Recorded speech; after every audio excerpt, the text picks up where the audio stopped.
Benar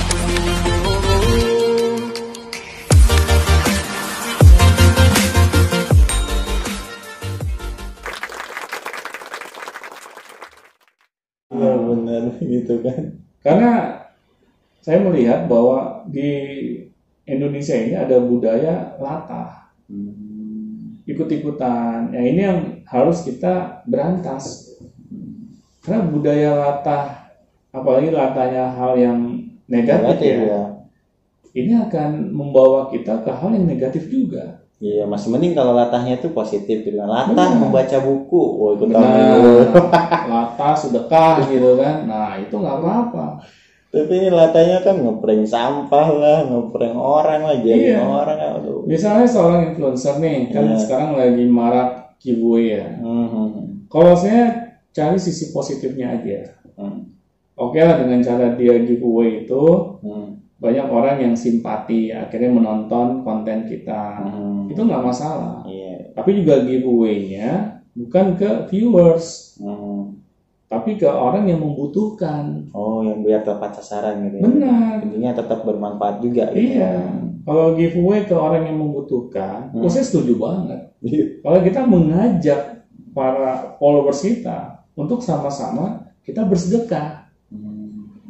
Kita tahu nih, kita selebritis misalnya, punya banyak penggemar, pastinya ya. Nah, terus kita memberikan contoh perilaku yang baik. Asal niatnya aja. Karena bukan ingin dilihat orang yang dermawan ya, tapi karena dia ingin memberikan contoh agar followersnya mengikuti caranya dia gitu. Senang membantu sesama. Kalau seperti itu saya setuju banget.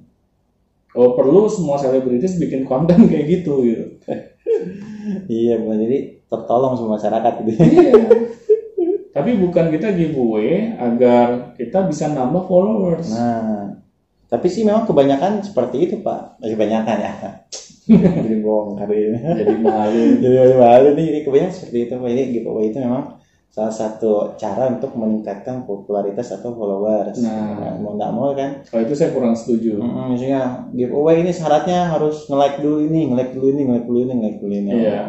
Iya. Jadi itu yang sebaiknya tidak dilakukan oleh seorang influencer ya Pak ya. Benar. Malah harus memberi contoh dulu giveaway-nya ke orang yang membutuhkan.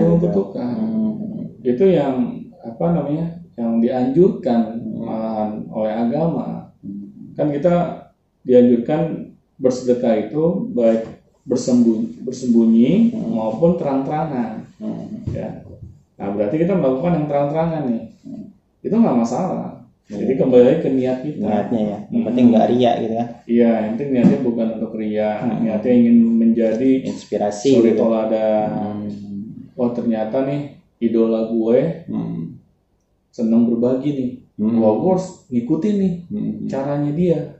Nah berarti kan itu hal yang positif. Iya, terus ternyata rakyat Indonesia masih banyak yang membutuhkan nih gitu kan. Iya. Nah, gitu. Jadi saling berkorelasi gitu Pak ya. Benar, kita harus bisa memanfaatkan popularitas kita untuk hal yang positif. Itu boleh banget, saya setuju banget. Apalagi kalau semua selebritis di Indonesia itu melakukan hal ini bersama-sama gitu. Iya. Karena kan di zaman pandemik seperti ini ya Pak ya.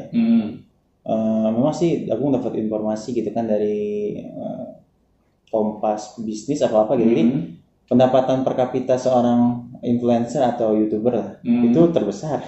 Meningkat ya? Iya, meningkat satu itu. Karena kan si pendapatannya itu langsung dari pusat ya, dari mana, Amerika itu atau dari YouTube. Dari YouTube langsung kan dapat. Nah, alangkah lebih baiknya ketika influencer itu dapat pendapatan itu kan, karena kondisinya lagi pandemi kayak gini ya disebar gitu maksudnya. Jadi bayangkan gitu kan satu influencer nyebar 10 juta aja gitu kan buat bagi-bagi gitu kan, atau misalnya berapa rupiah aja kan, itu menjadi hidup lagi ekonomi itu gitu. Benar. Iya, seperti itu.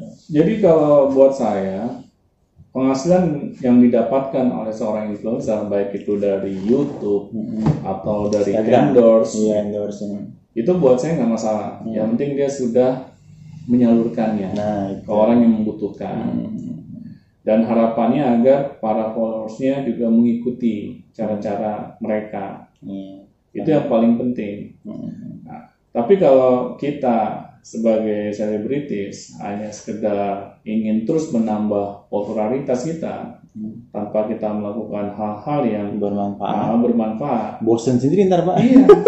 Apalagi kalau cuma jenuh gitu ya. Iya. Hanya gerebek rumah terus menerus gitu kan. Itu sebenarnya kalau buat saya pribadi ya, saya bukan yang nggak suka ya kita mengenal kehidupan pribadinya seorang selebritis.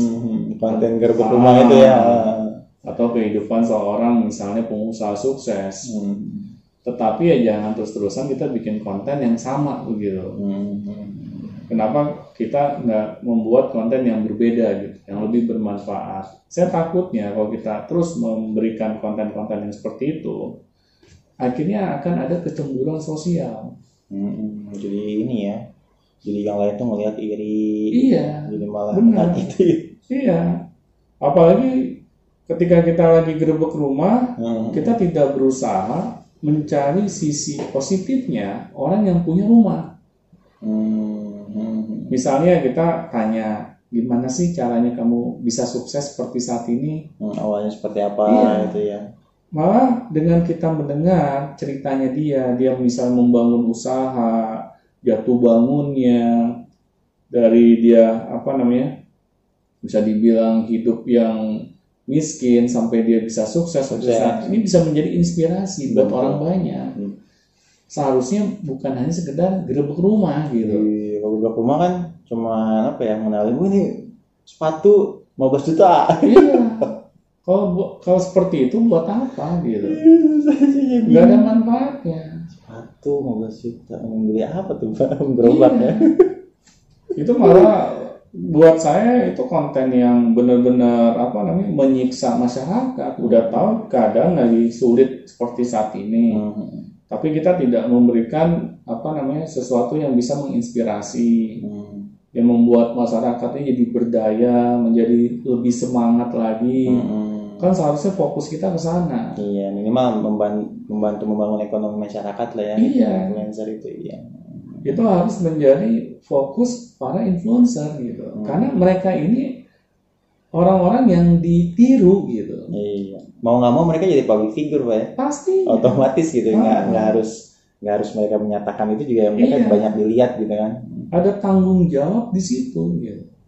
Kalau kita tidak sadar bahwa kita memiliki tanggung jawab mengedukasi masyarakat ke arah yang lebih baik, nah ini yang jadi problem gitu. Itu kembali ke niat Pak ya. Iya. Nah tapi jangan sampai niat di tengah jalan berubah gitu kan. Oh ternyata nih dengan konten yang kayak gini gue lebih banyak dapat follower nih. Iya. Tadinya niatnya udah positif, ingin mengedukasi, ternyata kok susah banget ya dapat followers nih. Edukasi ini kayaknya nggak diminati masyarakat nih, misalnya seperti itu. Kayaknya kalau bikin konten yang aneh ya. Yang sedikit hoax gitu, sedikit ngeprank, langsung cepet dapat followersnya. Akhirnya kita ubah niat kita, nggak sadar ya. Iya, kita langsung bikin konten yang berbeda gitu dibandingkan di awal. Nah ini yang masalahnya, kita nggak istiqomah. Padahal yang namanya followers, subscriber itu hanya bonus saja. Jadi jangan sampai kita berubah haluan karena kita ingin cepat-cepat meraih rupiah. Nah ini yang jadi masalah nanti di kemudian hari gitu. Ini masalahnya pasti akan melihat nih orang kok nggak konsisten sih. Kemarin ngomongnya A, sekarang B, besok lagi C gitu kan. Tapi sebenarnya Pak yang bisa jadi influencer itu siapa sih Pak? Maksudnya orang-orang seperti apa? Maksudnya kayak orang-orang tukang dagang atau misalnya yang kecil-kecil gitu, kayak misalnya tukang gorengan atau misalnya tukang apa, itu bisa jadi influencer atau enggak sih Pak? Nah yang saya bingung nih, aku kenapa senang banget menyebutkan kata tukang gorengan. Ini kalau dijelaskan di sini ya pemirsa. Ini penggemar gorengan ini. Jadi dulu itu nenek Agung ada kisahnya gitu. Iya, tukang gorengan. Oh gitu. Dia tiap pagi aku bikin gorengan. Jadi makanin sendiri. Bikin makanan. Bukan dijual, dimakan sendiri ya. Jadi gimana Pak? Bangkrut ya. Itu bagaimana Pak dengan influencer itu? Apakah seluruh orang masyarakat bisa atau orang-orang tertentu aja atau yang gimana sih Pak? Kalau menurut saya setiap orang bisa jadi influencer. Itu udah pasti. Karena apa? Kan setiap orang itu unik. Tinggal dia tonjolkan keunikannya. Jangan jadi orang lain. Oh iya, karena kan media sosial juga sekarang udah gampang ya Pak ya. Iya benar. Iya, kayak tukang gorengan juga bisa bikin media sosial, ya, tukang nasi goreng gitu kan. Ajarilah masyarakat, misalnya cara membuat gorengan yang enak, yang sehat. Akhirnya masyarakat mendapatkan ilmu yang bermanfaat. Kita jangan takut gitu, ntar gue bocorin nih rahasia dapur gua, akhirnya banyak orang yang niru, akhirnya gue lebih banyak saingan gitu kan. Gua kira sulit mencari nafkah. Itu yang biasanya mindset yang membatasi diri kita untuk berbagi. Iya, karena tidak mau rugi. Iya itu, padahal namanya rezeki itu udah diatur oleh Tuhan. Udah ada jatahnya masing-masing. Iya, meskipun misalnya di pasar tuh sering lihat kan Agung ya. Iya. Ini tukang gorengan gitu. Kenapa deketan? Iya. Padahal kan kalau secara logika ya tukang gorengan orang bingung mau milih yang mana tukang gorengan gitu kan, tapi mereka deketan aja santai gitu. Iya. Karena mereka percaya rezeki itu bukan di tangan manusia, tapi di tangan Tuhan. Jadi meskipun kita jualan gorengan dengan saingan kita jaraknya misalnya 10 kilo, tapi memang pada hari yang sama kita tidak diberikan rezeki sama Tuhan, sama aja. Jadi bukan masalah dekat atau jauh. Iya, kalau yang nggak mau berbagi di media sosial kan biasanya orang-orang yang nggak mau ketahuan resepnya tuh. Iya benar. Dengan cara kita membuat Beyond Education ini aja, kita sharing, kita berbagi ilmu, pengalaman. Kalau kita takut gitu, waduh nanti orang-orang sukses duluan ya. Niru nih apa yang saya tahu nih. Akhirnya orang-orang membuat hal yang sama gitu dengan kita. Kalau kita terus berbuat seperti itu, berpikir seperti itu, kapan kita mau berbagi? Action. Ya udah kita doang yang tahu gitu kan. Benar. Padahal kan amalan itu belum bisa disebut amalan kalau kita belum action. Karena kita membatasi diri kita sendiri dengan ketakutan kita. Iya. Nanti gimana ya, ada orang yang istilahnya meniru konten kita atau meniru ilmuwan yang kita miliki terus untuk keuntungan mereka pribadi. Malah kalau misalnya amalan yang terbaik itu kan ilmu yang bermanfaat ya Pak. Pastinya. Misalnya ada seseorang yang dengar apa yang kita sampaikan, terus sampai dia itu bisa mengikuti dan bisa menafkahi keluarganya gitu. Benar. Bisa membangkitkan keluarganya, itu amalan kita juga. Iya. Ngalir terus gitu kan. Iya. Malah gitu. Tujuan saya bikin podcast ini aja itu agar menjadi amalan jariah. Meskipun saya sudah nggak ada lagi di dunia, ini masih tetap bisa dinikmati oleh masyarakat luas. Betul. Mudah-mudahan ada orang-orang yang melihat dan mendapatkan manfaatnya. Mudah-mudahan. Ya karena dunia digital seperti saat ini long lasting. Ini yang saya senang. Dan kedepannya pun proyeksinya masih besar gitu Pak ya, kesempatannya gitu. Kita tuh nggak harus lagi beli buku, nggak harus semuanya ada gitu. Beda kalau misalnya kayak siaran radio. Iya. Atau dulu misalnya nggak ada Facebook, nggak ada internet, kan repot gitu kan. Karena kalau hal-hal seperti itu kan dibatasi oleh waktu. Iya. Apalagi kalau acaranya live nggak direkam. Kita nggak bisa ngulang-ngulang lagi. Iya. Padahal kan orang kalau mau belajar itu harus diulang-ulang. Iya, mau itu. Iya. Jadi jangan kita berpikir bahwa belajar itu hanya cukup sekali, terus kita akan langsung paham dan langsung mengamalkan. Karena untuk mencapai kata paham saja, kita harus benar-benar mengerti apa yang kita pelajari.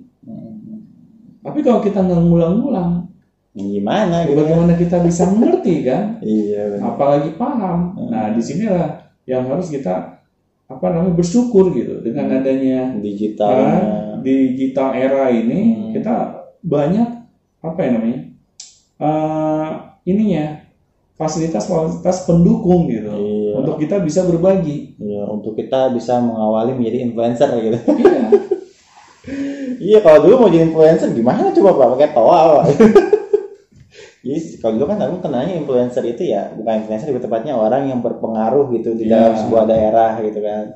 Dia yang sering misalnya kalau ada yang meninggal dia yang mandiin gitu kan. Terus dia yang sering ngajak-ngajak sholat, itu kan influencer juga sih. Ditokohkan. Gitu ya. Oh sekarang nggak terbendung lagi tuh. Benar. Siapapun misalnya anak kecil mau banyak kan anak influencer anak kecil juga, terus influencer yang tidak terduga dengan karyanya gitu kan. Benar. Bermunculan tuh kan, nggak harus kita nunggu dulu tokoh agama muncul. Iya. Bahwa tokoh agama juga kita bisa mengikuti itu. Benar. Ini saya sih ya sangat bersyukur ya masih diberikan kesempatan hidup sama Tuhan di dunia digital saat ini ya. Karena banyak akses untuk kita bisa berbagi. Dan akhirnya apa yang kita bagikan ini itu juga tidak dibatasi oleh waktu. Ini kan hal yang luar biasa gitu. Dan kesempatan beramal banyak ya. Benar, makanya kita manfaatkan sebaik-baiknya. Bukan hanya sekedar mencari rupiah gitu. Tapi kita fokus dengan amalan kita nih. Apa yang mau kita berikan kepada masyarakat. Nah inilah hal yang paling penting untuk menjadi seorang influencer. Jadi influencer juga harus ada sisi spiritualnya ya Pak ya. Pastinya. Amalan harus kita pikirkan, apa yang bisa diamalkan. Terus kalau misalnya bikin konten juga, kalau misalnya kontennya negatif, nah itu balik lagi ke ditonton banyak orang gitu kan, dosa kita dikali berapa gitu. Dikali berapa yang nonton kan? Kali berapa yang nonton, dan itu ada yang nonton lagi, itu mau gimana gitu kan. Wah, ini tengah-tengah gitu kan. Benar banget. Jadi pentingnya kita itu menjadi seorang influencer yang positif dan bermanfaat. Iya. Oke, terima kasih Pak Dani pada hari pagi ini kita udah membahas influencer. Tapi saya kayaknya udah mau bikin jadi influencer juga. Mantap. Dalam bidang gorengan. Oke, terima kasih. Sampai jumpa di segmen selanjutnya, dan jangan lupa kalau ada yang komen silakan, tanya silakan, dan nanti kita akan bahas dengan video selanjutnya. Dan tonton aja terus di Beyond Education. Mudah-mudahan sharing yang bermanfaat, dan sampai jumpa di Beyond Education selanjutnya. Sampai jumpa teman-teman.